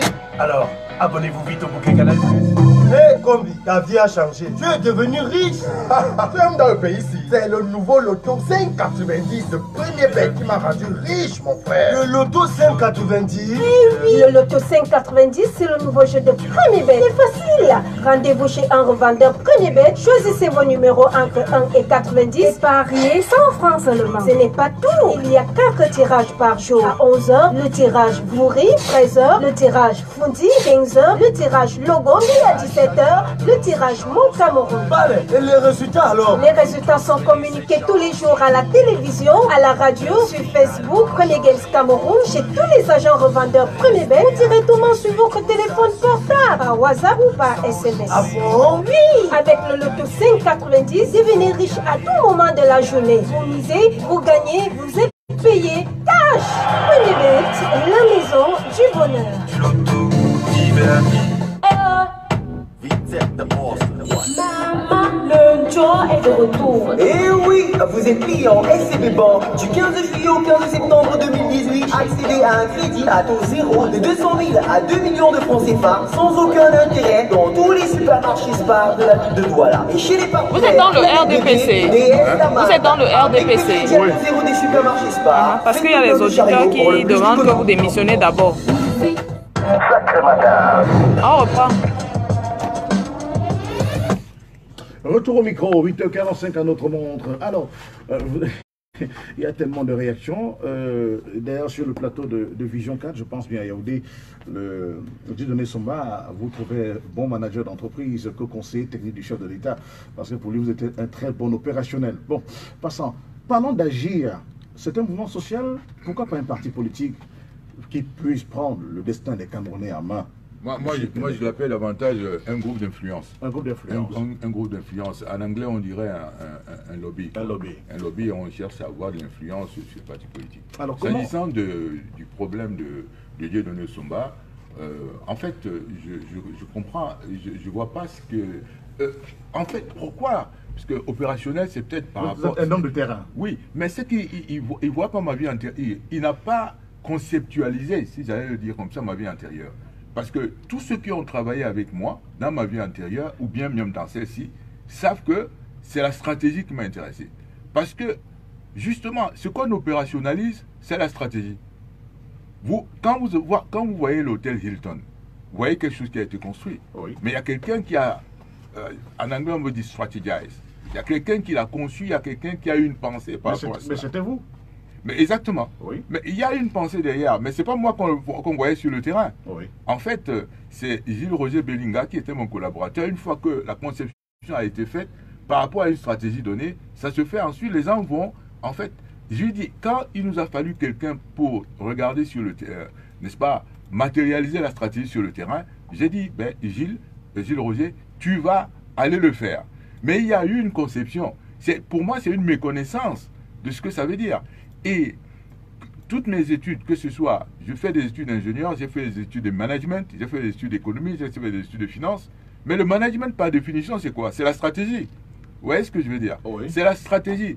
Et tous les termes que vous voyez aujourd'hui en disant stratégie, cible, plan opérationnel, tactique, c'est des termes militaires. En fait, parce qu'il y a eu la stratégie, c'est l'art de la guerre. Et donc, qui a migré de l'art de la guerre pour être appliqué dans la guerre économique. C'est parti du domaine militaire, la stratégie, pour maintenant migrer dans la guerre économique, puisque l'économie même, c'était devenu une compétition, c'est-à-dire cette espèce de guerre économique. Et c'est pour ça que des disciplines comme la recherche opérationnelle, qui étaient des disciplines au départ, des disciplines militaires, pour maximiser les dommages à l'ennemi, n'est-ce pas, on a pu les retrouver dans le domaine civil, et notamment dans le domaine économique, parce qu'on est entré dans la guerre économique. Et toute ma vie durant, quand je démissionne de la SNI, d'abord à la SNI, on a le souvenir de moi, de quelqu'un qui faisait, n'est-ce pas, des plans stratégiques par rapport à la SNI. C'est des plans d'entreprise, ce sont des plans stratégiques. on ne peut pas dire qu'un gérant d'entreprise, c'est d'abord un stratège. Parce qu'il est engagé dans une guerre économique, il est engagé dans une compétition. C'est d'abord un stratège. Si un DG d'entreprise n'est pas un stratège, ce n'est pas un bon DG. Vous voyez ce que je veux dire? Si un ministre n'est pas un stratège, ce n'est pas un bon ministre. Ah, d'accord. Ensuite, lorsque je me fais dans le conseil international, c'est que je conseille le gouvernement. Vous vous positionnez toujours en conseillant un pays par rapport à l'environnement international. Que ce soit le Nigeria que je conseille, que ce soit le Ghana, que ce soit la Côte d'Ivoire, j'ai conseillé plus de 25 pays d'Afrique et des Caraïbes. Et vous prenez toujours le pays, vous le mettez dans l'environnement global, c'est-à-dire dans la mondialisation. Et vous êtes là sur un champ de guerre, et de guerre économique. Donc du coup, si vous voulez que ce pays performe, vous vous retrouvez à faire de la stratégie. Et c'est bien ce que je suis en train de parler. Je vous parle du Cameroun en disant qu'il faut être anticipatif, il faut être créatif, il faut être proactif. Je suis sur les termes militaires. C'est-à-dire que par rapport à la guerre économique. Et ça veut dire que nous devons avoir une stratégie pour le Cameroun, pour positionner le Cameroun dans cet environnement qui va se développer aujourd'hui ou demain. Et quand vous faites de la stratégie, maintenant, à un moment donné, quand vous avez fait votre stratégie, il faut ensuite opérationnaliser la stratégie. Donc, vous passez du plan stratégique au plan opérationnel à la tactique pour mobiliser sur le terrain. Mais vous descendez. Quand vous voyez un général d'armée, vous le voyez sur le terrain, mais il n'est pas en train de faire les opérations au hasard. S'il commande les opérations, il y a déjà une stratégie pensée derrière. Vous comprenez? Il y a déjà une stratégie pensée derrière. Il est en train quelque part d'opérationnel. Ne dites pas que c'est un opérationnel. Parce qu'en fait, il y a eu une stratégie avant qu'il est en train d'opérationnaliser. Et là, quand je suis arrivé au palais, la première chose que je constate au cabinet civil, moi je le dis souvent, c'est le vide de stratégie. I mean, there is no strategy. Et ça, c'est grave parce que il n'y a pas de vent favorable pour celui qui ne sait où il va. C'est-à-dire que si vous ne savez pas où vous allez, si le vent souffle dans une direction, vous ne pouvez pas savoir si ce vent vous est favorable. Or, le problème de la stratégie, c'est d'avoir une vision, c'est d'avoir une orientation, par définition. Et quand vous venez dans les structures de sommet, et le cabinet civil, c'est une structure de sommet, et que vous avez l'impression qu'à la structure de sommet, n'est-ce pas, il n'y a pas une direction. C'est-à-dire qu'il n'y a pas de stratégie. Vous commencez à comprendre les problèmes que nous avons. Et ça, j'étais très bien placé justement pour le comprendre. C'est-à-dire, je réponds un peu à ce que Dieudonné Somba dit. Je veux dire que c'est pas, je ne considère pas ça moi comme une méchanceté. Il a fait une observation, mais je vais lui répondre que non. Non, non, non.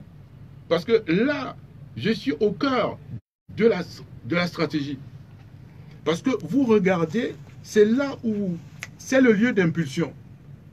Et moi, l'actuel directeur du cabinet civil, dès qu'il est arrivé, a été nommé le 2 mars. Le 5 mars, il a une note de moi qui est en train de lui dire que il faut que le cabinet civil devienne beaucoup plus stratégique. Parce que vous, justement, vous le connaissez davantage par le côté protocolaire, par le côté intendance. Je me souviens même de quelqu'un qui est venu me rendre visite un jour au cabinet civil. Et il m'a dit que, mais il semble que dans cette maison-là, il y a une chambre ici où il y a toutes les devises. Donc, naturellement, c'est les devises qui vous intéressent. Hein. Bon, mais non. Mais c'est là le cœur de la stratégie. C'est peut-être ce qu'on n'a pas compris. C'est un endroit où on devait faire ce qu'on appelle de la veille stratégique. Et ça a été, pour moi, la grosse difficulté du chef. La grosse difficulté. Que les gens ne se rendent pas compte que c'est un endroit de veille stratégique, donner les orientations, le centre d'impulsion et suivre si le pays est en train d'aller dans la direction qu'on a impulsée. Vous voyez? Dans la direction qu'on a impulsée. Et je donne des exemples assez concrets. Je dis, mais s'il dit en début de mandat que je veux que dans 7 ans, on est en train de démarrer 2011, je veux qu'en 2018, en 2011, 40% des Camerounais ont accès à l'électricité. Je veux que moi, en sortant de ce mandat en 2018, 100% des Camerounais aient accès à l'électricité. Même chose pour l'eau potable, même chose pour d'autres choses. Qu'est-ce qui se ferait? À ce moment-là, Voilà la grande orientation. Et à partir de là, j'ai dit aux différents... je demande au chef du gouvernement, parce qu'on l'appelle Premier ministre, chef du gouvernement. Voici mes orientations. Dites-moi avec vos ministres comment ça va se faire. Chacun d'eux viendrait sous la houlette de... le gouvernement viendrait à tour de rôle. Le Premier ministre accompagnant son ministre. Il viendra avec des plans et des feuilles de route. Et là-bas, au niveau du palais, on regarderait ça comme ça. On dirait, ok, on regarde les feuilles de route. Non, ça ne va pas. Et même vous voyez les feuilles de route qui vous disent que, ok, en 2012, voici comment on va y arriver. Et en 2012, on sera à 50%. En 2015, on sera à 80%, ainsi de suite. On dit, bon, ok, on fait des arbitrages et à un moment donné, vous signez. Je dis, vous, comme Premier ministre, votre ministre, vous signez, on signe. Et on signe un contrat de performance. Mais vous n'avez plus de problème, il s'en va et travaille. Et là, pour contrôler, vous faites maintenant du monitoring. Le monitoring, c'est-à-dire, c'est le suivi. Mais monsieur, vous avez dit que je regarde le papier, je n'ai plus à me faire de mots de tête parce que je regarde le tableau de bord là. Je me rends compte qu'en 2012, 2013, il devait être à ce niveau. Il n'y est pas. Il y en a qui démissionneraient d'eux-mêmes. Parce qu'ils se rendaient compte eux-mêmes qu'ils ne sont pas performants. N'est-ce pas? Mais là, je serai en train de suivre. Mais je ferai d'abord publier ces plans d'action et ces feuilles de route. Parce que toute la population saurait ce qui est en train de se passer. Et les indicateurs de performance y seraient. Je ne dirais pas simplement que j'ai construit beaucoup plus d'écoles ou beaucoup plus de lycées. Mais construisant beaucoup plus d'écoles et beaucoup plus de lycées, il se trouve que les effectifs, ça reste toujours 80 à 100 élèves par classe. Parce que moi, l'indicateur de performance que j'utiliserai dans mes indicateurs, quand je suis en train de négocier avec ce ministre-là de l'éducation, ou de quoi je dirais que je veux avoir maintenant 30 élèves par classe. Comment vous allez le faire? Ils seront obligés d'aller réfléchir pour me donner mon indicateur à moi, au niveau du chef. C'est-à-dire que je veux 30 élèves par classe. Je veux avoir maintenant un médecin généraliste pour 5000 habitants. Je veux avoir un médecin spécialiste pour 7000 habitants. Et dans toute la région, comment je vais y arriver? Il faut que vous répondiez à cette question. Ce serait très très froid. Et vous seriez, vous, obligé, comme ministre, d'aller réfléchir avec vos collaborateurs pour m'amener mes indicateurs. Mes indicateurs sont factuels, solides, mesurables, chiffrés, inscrits dans le temps, chronométrés, je veux dire, et j'ai mes réponses. Et je veux, monsieur, je veux voir comment je vais avoir un médecin généraliste pour 5000 habitants à l'horizon de 3 ans, ou de 5 ans, ou de 7 ans. Monsieur, je veux qu'à la sortie d'ici, le chemin de fer, axe nord, atteigne Garoua, Maroua. Axe ouest, atteigne Bafoussam, Bamenda. Axe sud, il s'était arrêté en Bamayoun Goulmakong. Maintenant, je veux qu'il se prolonge jusqu'à Samédima. Donnez-moi la solution. À la limite, il pourrait aller jusqu'à Wesso, au Congo, au nord du Congo. Je veux voir ça, donnez-moi les plans. Les gens seraient obligés d'aller... Il y a des ministres qui diraient, moi je ne peux pas. Je dis, mais vous ne pouvez pas. Démissionner. Non, démissionner. D'accord? Et démissionner, celui qui peut, il vient. Il me le donne. Voilà le problème du leadership. N'est-ce pas? Dites-moi, celui qui peut... Ok, très bien. Voilà ce à quoi vous vous engagez. Signez, vous signez, et ainsi de suite. Et maintenant, au niveau de la présidence, on fait du monitoring. Mais actuellement, ce que vous avez, c'est deux structures exécutives qui se marchent sur les pieds, c'est-à-dire les services du Premier ministre et le secrétariat général font du travail de même nature. Non, ce n'est pas ça qui devait se faire. Il y a, vous voyez ce que je viens d'expliquer. Oui. En haut, un travail de monitoring, de veille stratégique, et en bas, un travail d'opérationnalisation de ces stratégies-là. Voilà. En une phrase, on avait quand même institué les feuilles de route, et finalement, on ne sait pas où est-ce qu'on... Non, mais justement, les feuilles de route, vous ne les avez pas vues. Et les feuilles de route, c'est pas... Vous avez toujours ça, le nom, quoi. Les noms, mais c'est pas... Ça dit, c'est l'air de la chanson. Alors, mais en fait, vous aviez les noms, mais vous n'aviez pas le contenu. Après, vous les avez changés immédiatement pour aller au plan d'urgence. Et dans les plans d'urgence, vous trouvez des barrages. Est-ce qu'un barrage peut être dans un plan d'urgence? Ah non, comment ça? mais justement, parce que vous avez des barrages dans le plan d'urgence. Vous ne pouvez pas mettre un barrage dans ce que vous appelez plan d'urgence. Qu'est-ce que doit être un plan d'urgence? Mais ce sont des projets à effet rapide, parce que vous constatez que les gens ont des problèmes. Pour moi, un plan d'urgence, ça va être très simple. C'est-à-dire, je mets un certain nombre de lignes de crédit dans les institutions. Nous avons à peu près 517 établissements de microfinance. Si vous mettez dans chaque établissement de microfinance à peu près 1 milliard, et ainsi de suite, vous voyez la distribution pour les gens. Vous savez qu'il y a des gens qui changent leur vie ici, là, en en vendant du poisson braisé, rien qu'avec un petit crédit de 200 000 francs. Ils changent. Oui, c'est ça. Et ça a un impact rapide. Vous voyez des gens qui créent des structures pour de coiffure pour 300 000 francs. La dame est là, elle sait que quand elle va à un salon, elle regarde ce qu'elle a pu acheter, des casques, situés là, pour 500 000 francs, pour 1 million de francs, pour 2 millions de francs. C'est ça, de tout cas, un impact rapide. Donc vous créez des choses comme ça pour avoir un impact rapide. Oui, bien sûr, il change la vie. Mais vous ne faites pas un barrage, ça prend 3 ans, ainsi de suite. Ça va pas voir. C'est pas un plan du genre, vous ne changez pas la vie des gens avec ça. Alors juste après l'écran pub, on aura nos 10 dernières minutes pour parler d'agir. Agir, c'est quoi? Agir, c'est comment? Comment on fait partie? Agir, pourquoi? Juste après ceci.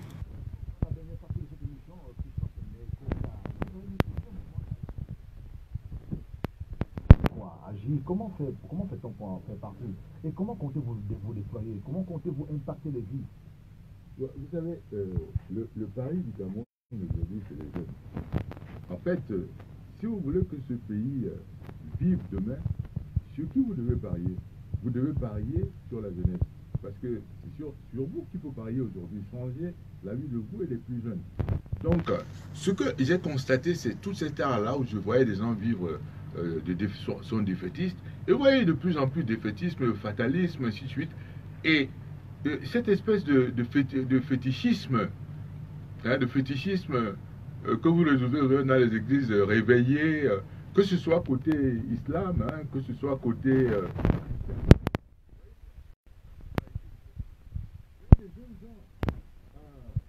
jeune fille, elle est là, elle se le dit, 20 ans, 25 ans, vous avez dit qu'elles sont parties faire des nouvelles. Voilà les filles. Elles ont des problèmes, qu'elles sont parties faire des nouvelles. Une nouvelle, pourquoi? Donc, on les amène à aller faire des nouvelles comme si c'est ça qui va changer leur vie. Et nous avons fait agir en disant, mais en consultant les jeunes, en consultant, en disant, nous, prenez votre vie en main. C'est ça la devise d'agir. En anglais, c'est your life you call. Take your own life, take your own destiny in your hands. Vous voyez ce que je veux dire? Oh. Ça, c'est la première chose. Et alors maintenant, prenez votre destinée en main, parce que ce n'est pas une tierce personne qui va le faire. C'est vous-même qui devez le faire. Your life you call. Prenez devenez maître de votre destin. À partir de ce moment, nous allons, on va dire que nous allons renforcer les capacités, nous allons donner des formations, je veux dire, de leadership et tout, et puis changer les mentalités. Vous vous rendez compte que nous, au Cameroun, on aime trop parler des gens, c'est-à-dire on est en train d'insulter les gens, on est en train de dénigrer les gens, on est en train... Mais on ne parle pas des problèmes. Et moi, souvent, quand on m'amène les problèmes de dénigrement des gens, ça ne m'intéresse pas. Parce que ce qui m'intéresse, c'est d'être heureux d'avoir changé quelqu'un. C'est-à-dire, selon, vous voyez, ce proverbe chinois qui dit, si vous donnez un poisson à un homme, vous le nourrissez une fois. Si vous lui apprenez à pêcher, vous le nourrissez toute sa vie.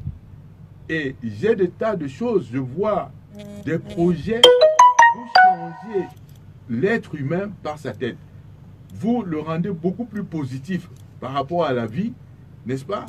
Et à ce moment-là, on va leur parler, on va donner des cours, on va donner des séminaires, on va faire des workshops, des ateliers, ainsi de suite. Et on va montrer des opportunités concrètes. Ça peut être comment faire une ferme. Il y a des gens à qui on dit allez faire une ferme, un élevage agricole. Mais vous dites ça à quelqu'un, vous ne lui dites pas comment ça se fait. Mais la personne, elle reste, c'est un peu comme si vous avez mis un ordinateur devant quelqu'un et vous lui dites que, bon, allez-y, tapez. Mais vous ne lui donnez pas le moindre cours. Vous voyez ce que je veux dire. Pour dire, voilà l'ordinateur. Alors, il y en a même qui vous disent, allez faire, vous savez, les ordinateurs, allez faire l'informatique. Vous ne donnez même pas l'ordinateur et tout. Et donc, on a des choses ici comme, aller faire l'élevage à bio. Il faut que les jeunes gens aillent faire l'agriculture, il faut qu'ils aillent faire l'élevage, et ainsi de suite. Mais bien sûr que je suis d'accord que l'agriculture ne se fera pas sans agriculteurs. Et il n'y aura pas d'agriculteurs si les jeunes ne s'intéressent pas à cela. Mais il faut créer des modules concrets, mais véritablement concrets, pour qu'un jeune homme parte de Douala en disant, il y a un endroit, je ne sais pas moi, dans la région du Nord, ou dans la région de l'Est, ou dans la région de l'Ouest, parce que ça commence par une réforme foncière, qu'on appelle une réforme agraire, parce qu'il peut disposer de terre quelque part, et on lui dit que là, il y a des potentialités que vous fassiez, n'est-ce pas, l'engraissement des poulets de chair. Et on lui dit, ok, quand vous avez le module, vous avez une espèce de package. Dans le package, on a le bâtiment pour faire le bâtiment de ferme avec des matériaux locaux, vous expliquez. On va vous donner un petit financement, peut-être de 10 millions de francs. On va vous indiquer comment faire le bâtiment pour le poulet de chair. On va vous donner un encadrement d'élevage, n'est-ce pas? Et on va créer comme ça à des endroits ce que j'appelle des clusters, c'est-à-dire c'est des agglomérations, n'est-ce pas, où vous avez au cœur du cluster, vous avez une industrie, une opération d'abattage et de conditionnement, et autour, vous avez des petits éleveurs. Imaginez-vous que j'ai fait une simulation, et qu'il y a quelqu'un qui vit à Douala qui ne peut pas gagner de l'argent. Mais j'ai fait une simulation où sur 2 bâtiments de 250 mètres carrés, c'est-à-dire dimension 10 à 12, n'est-ce pas? Donc, vous avez 12 fois 25, et sur les 2 fois 25, vous avez en fait une salle de stockage à peu près de 50 mètres carrés, et le reste, c'est pour l'élevage. Et que quand vous avez donc 500 mètres carrés comme ça utiles, vous faites là-dedans un élevage, vous faites, le ratio c'est quoi? C'est 11 poussins par mètre carré, donc avec le taux de perte, vous faites 5000 mètres carrés, 5000 poussins par cycle de 45 jours, vous faites le vide sanitaire 15 jours, et vous pouvez faire un cycle de 60 jours. Et ça, vous pouvez faire cette rotation 6 fois par an. 6 fois par an, vous pouvez produire sur ces 500 mètres carrés, vous pouvez produire 30 000 poulets vifs. Wow. Quand vous avez fait 30 000 poulets vifs, que vous vendez pratiquement à 2500 francs, par hypothèse, ça vous fait 75 millions de francs par an. Voilà quelqu'un qui vivait à Douala, qui n'avait rien à faire, 75 millions de francs, 20% de taux de marge, ça vous fait 15 millions de francs. Voilà quelqu'un qui n'avait rien, n'est-ce pas? Vous changez sa vie concrètement. Donc nous avons des projets comme ça, 15 millions de francs qu'il peut gagner par an. Vous pouvez le faire changer. Mais ça veut dire qu'il faut savoir ce que ça peut donner. Celui qui fait, par exemple, un petit atelier de coiffure, vous dites que ben, c'est quoi? C'est 300, on va dire 400 000 francs avec le taux de loyer, n'est-ce pas, par mois qui paie son loyer. Je sais que si je lui donne à peu près 2 millions de francs, il peut démarrer. Il peut démarrer assez facilement son projet. Mais il ne les trouve pas. Il ne les trouve pas facilement. Il y a le Ben Skinner là qui il va pas rester Ben Skinner toute sa vie. Si vous lui faites ce genre de propositions concrètes, vous changez sa vie immédiatement. Et donc, on crée comme ça des modules, des clusters dans toutes les régions où au cœur du cluster, vous avez une industrie et autour s'agglomèrent des gens, n'est-ce pas, qui peuvent, n'est-ce pas, des petits éleveurs qui vont fournir. Celui qui est au nord, c'est la même chose. Vous lui dites, quand vous lui dites, il va faire l'élevage, mais vous lui dites ça de manière surréaliste, mais il ne peut pas le savoir. Il faut que vous ayez des modules qui lui permettent de savoir que, effectivement, voilà comment ça peut se faire et ça va changer sa vie.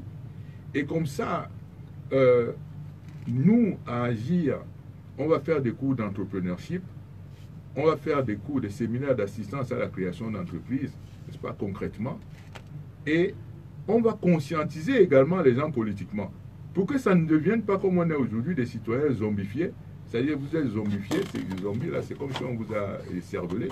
Donc, vous ne comprenez même pas ce qui attend le tour d'un chef d'État. Mais exactement, qui attend... Le président va changer ma vie. Le président va changer exactement ce qu'ils disent. Et c'est alors que c'est eux qui doivent changer le président. Parce que en réalité, c'est eux qui doivent voir que, mais si je ne suis pas satisfait, il faut que ça change. Vous voyez ce que je veux dire? Et lui, il est toujours en train de dire... C'est-à-dire, c'est une attitude, on doit changer les mentalités pour que cette personne, même si elle est... pas même si elle est Ben Skinner, mais je veux que le Ben Skinner comprenne que de là où il est, il peut devenir chef d'entreprise. C'est ça mon problème d'Agir.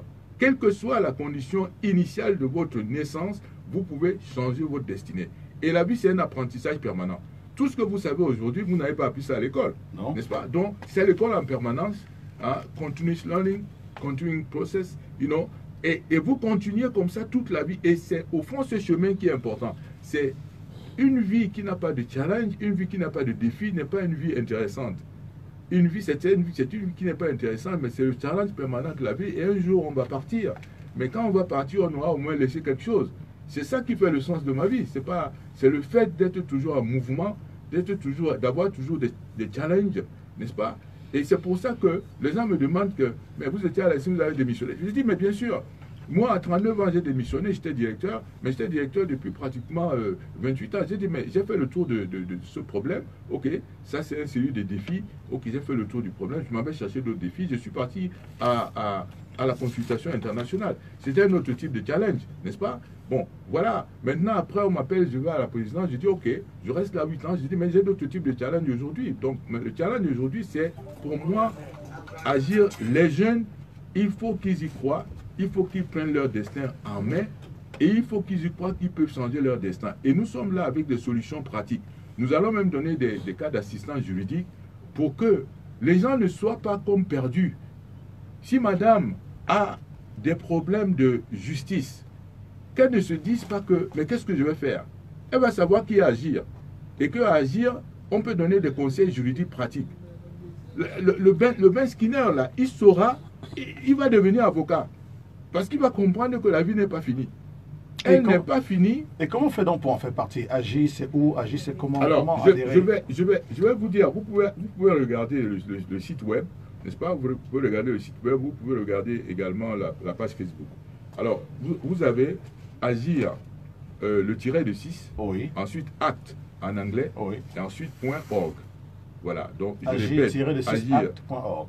-6 acte.org, exactement. Et nous avons une page Facebook qui est Agir, n'est-ce pas, /acte. Agir /acte.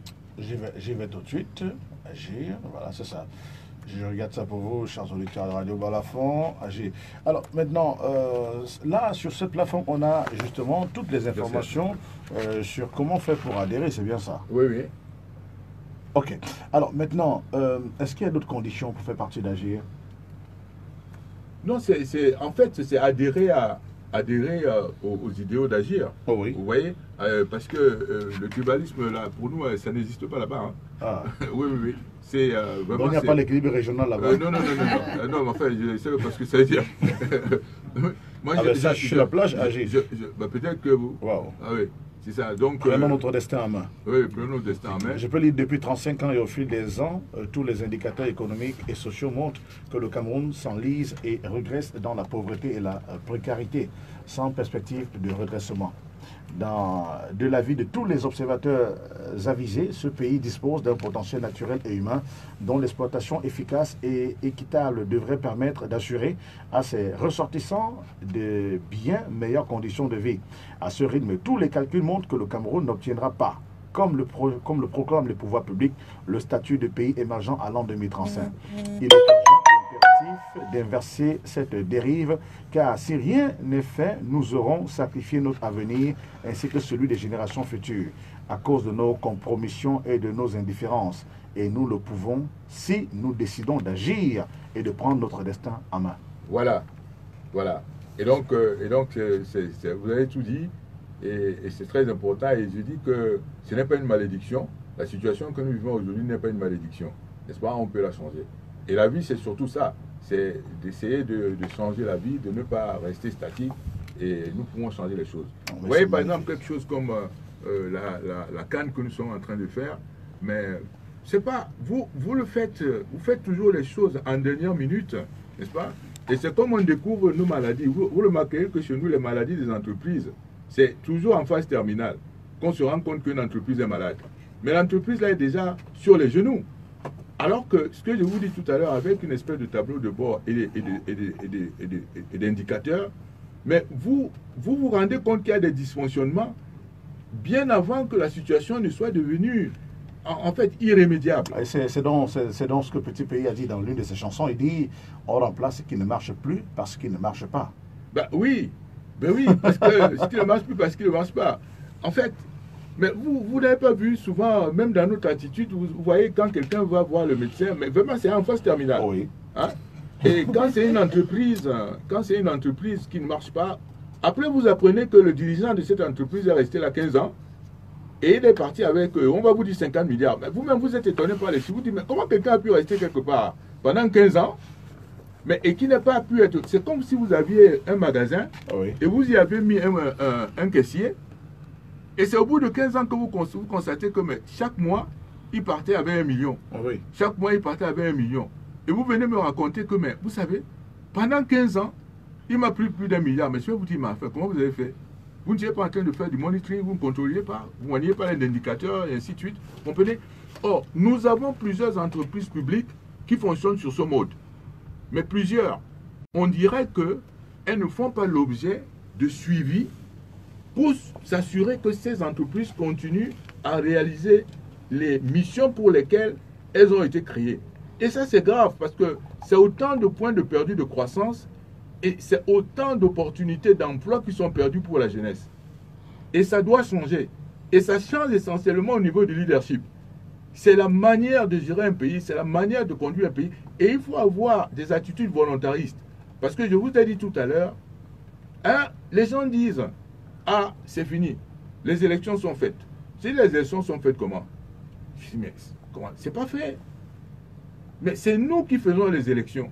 C'est nous qui déterminons les élections. Et ils ne vont pas dire, comme on dit en anglais, the die is cast. C'est-à-dire les dés sont jetés. Oui. Mais les dés sont jetés comment? Ben, c'est pour ça que les gens disaient que quand il y avait un Américain, un Français, vous connaissez l'histoire, où un Africain disait que l'Américain dit que bon oui, lui quand les élections arrivent, je ne sais pas moi, quelques minutes après il connaît les résultats. Le Français dit que lui c'est le même jour. L'Africain dit que moi c'est plus rapide. On lui dit comment? Il dit que moi avant les élections je connais les résultats. Donc, c'est ce que vous faites. Non, il faut que c'est nous qui faisons les élections. Et donc si vous y croyez, vous travaillez à ce que ça arrive. Donc, vous travaillez dans votre vie à ce que vous voulez arrive. Pas dans le sens inverse. Pas dans le sens inverse, oui. Il est écrit. Il est écrit où? Il y en a qui disent, ah ben c'est Dieu qui a voulu. Non, justement, mais je comprends pourquoi ils ne vous écoutent même pas avec vos prières là. Voilà, et justement. Finalement, c'est vous qui faites, ce n'est pas lui. L'action d'agir vise fondamentalement à transformer les mentalités des citoyens, à libérer leurs capacités créatrices de manière à ce qu'ils soient debout et aptes à se prendre en charge, à devenir maîtres de leur destin. Dans cette optique, cette action doit renforcer leurs capacités et leur liberté pour une plus grande confiance en eux-mêmes. Absolument. Alors là, vous voulez transformer les mentalités, c'est une sorte de déménagement mental. Ceux qui attendent toujours tout d'un pays doivent comprendre maintenant que non, leur destin dépend d'eux et qu'aucun président ne viendra distribuer l'argent de porte à porte et à tous les Camerounais. Oui, oui. Ben, vous voyez que c'est pour ça que vous êtes toujours en train de demander, chaque fois que vous prenez un crédit, après vous allez demander qu'on vous pardonne, qu'on annule le crédit, et ainsi de suite. Mais ça, c'est pas une injustice. En tout cas, merci beaucoup, M. Christian Pédé-Coca, d'être venu. Nous rappelons les contacts pour... c'est tout le monde qui peut être adhérent d'Agir, tout le monde peut agir. Ça se passe comment? C'est un mouvement qui aura des adhérents, qui aura des représentations départementales d'arrondissement. Oui, absolument.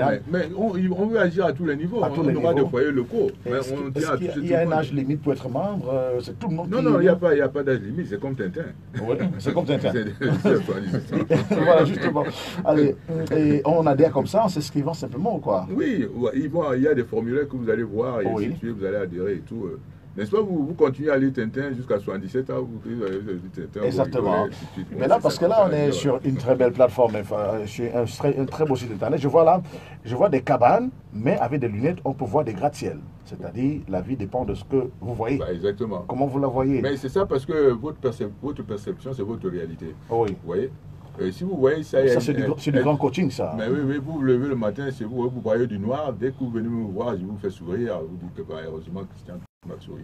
Allez, justement, merci beaucoup d'être venu répondre à nos questions sur l'antenne de Radio Balafon, Marie-Flore Massana. Est-ce qu'il y a eu quelques réactions? Il y a eu beaucoup de réactions, que ce soit à travers Facebook Live ou à travers comment je vais dire, le numéro WhatsApp de la radio et les SMS. Je vais commencer par les numéros, par les messages WhatsApp. Bonjour la radio, que les autres radios écoutent. Merci de nous inviter ce grand homme. Il a tout dit sur tous les points et de manière exacte. Je m'incline devant sa personnalité pour lui proposer d'accepter et soutenir la candidature du SDF au cas où le parti lui tendait la main. Merci monsieur le conseiller. Bon vent, c'est monsieur l'abbé du groupe des amis de Radio Balafon depuis Yassa à Douala.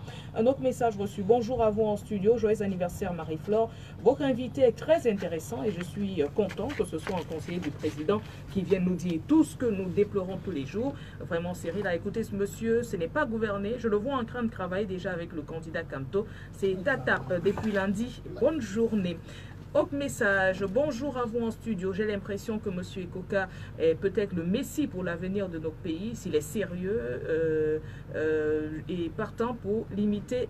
Je suis donc partant pour militer pour ce mouvement. C'est Daniel Soufo qui signe son message. Bonjour à vous en studio et très bonne émission. Sacré invité, vivement que naissent plusieurs Christian Penda et Coca. C'est Hervé Kogwem depuis Bangos à Lokpom. Bonjour à vous en studio. Trop d'intelligence au Cameroun, mais ça ne décolle jamais. 33 ans sans boulot, étant diplômé au supérieur, le plus dramatique est qu'il n'y a même pas une lueur d'espoir. Cette année, de manière ostentatoire, je le dis, je ne voterai pas pour le président sortant. Monsieur Ekoka, soutenez s'il vous plaît le candidat Cabral. Je le vois beaucoup plus dans ton projet. Ça, c'est Joseph de la Cité SIC. Autre message reçu, voilà, bonjour les balafoninistes, Monsieur Ekoka, le candidat Cabral et vous avez la même vision de développement. Il a dit que son développement sera basé sur les communes, pense Lancaster.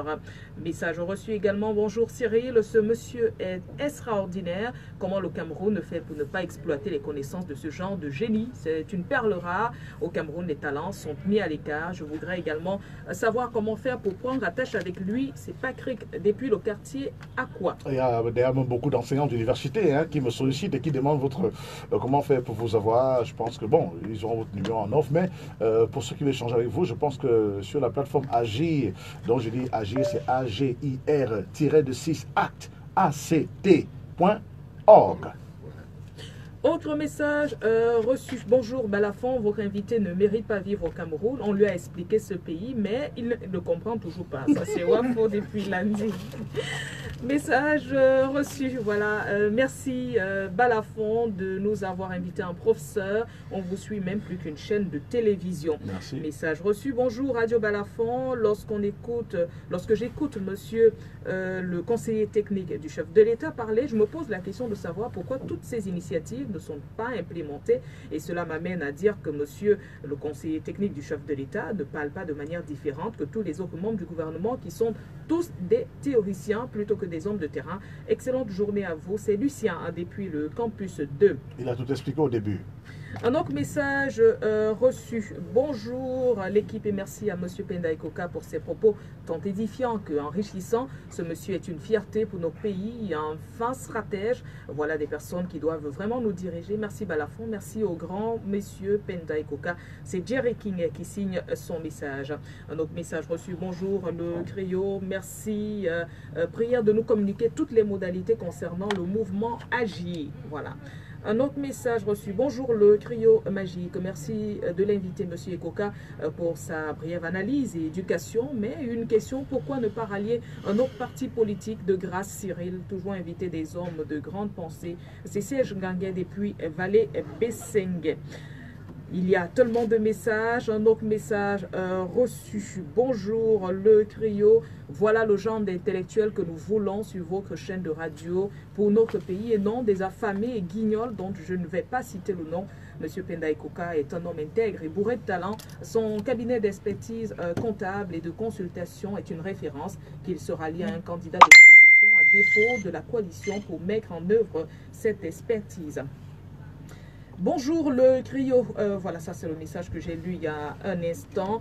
Bonjour, oui mon pays est riche de ses fils et de ses ressources. Oui mon pays va changer au soir du 7 octobre. Le temps de Dieu est arrivé, les gens s'expriment librement. Le peuple a soif. Merci Cyril, merci à votre invité, merci Balafon. Message reçu également, parlant du deuxième pont sur le Vouri, la partie du bas du Vouri appartient aux Français. Ces derniers ont exigé que le deuxième pont soit payant au cas où il est construit de ce côté-là. Et pour des raisons stratégiques, il a été construit là où il est. De même, la concession du terminal à conteneurs du port de Créby a été attribuée à Bolloré parce que la France a menacé de construire le même port tout à côté au Nigeria. Le message n'a pas été signé.